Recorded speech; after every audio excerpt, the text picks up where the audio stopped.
You have PTSD from warfare. PTSD is a serious thing. And take note of this. I'm not saying this here so that we can embrace the PTSD. No, it's for us to be aware of what's happening in our subconscious realm. PTSD is what happens when your brain and body stay stuck in survival mode after a traumatic event, even when the danger is over.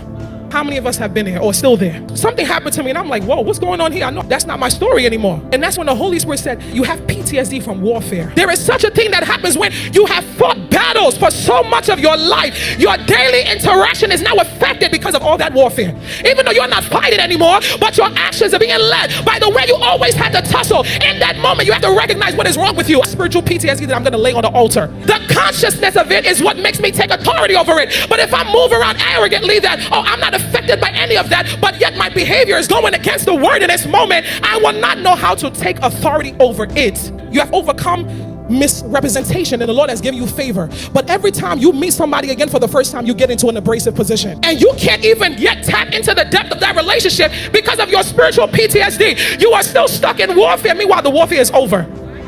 I'm saying this because this is what I went through. I remember I was supposed to go for a meeting and I'm nervous, I'm sweating. I'm like, God, what is happening to me? Time and time, God has proved himself. I've overcome this phase. I still remember so vividly that every time I pursued something, I was knocked down on the ground. Every time I was in a position to help somebody, I was stabbed in the back. So now I'm meeting a genuine person, but all of that warfare from the past is going ahead of me.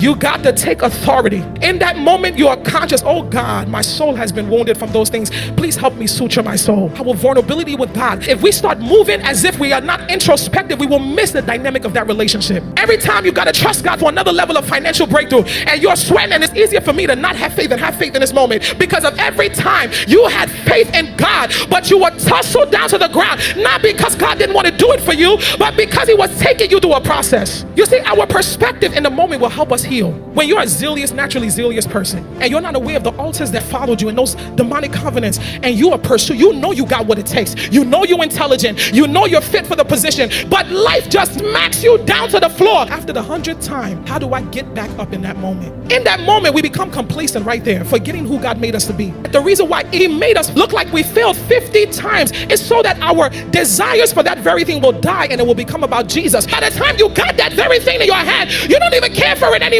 because you're so fixed on Jesus, because God is jealous over your affection. And when his hand is upon your life, he will let you attempt things in your own power till your power runs out. When your power runs out, you begin to experience the dynamic nature of God. High levels of favor, high levels of glory. If your flesh don't die in that moment, you begin to take his glory instead of giving it right back to him. Allow God to carry you through the seasons. Don't give up on a dream, just shift your posture.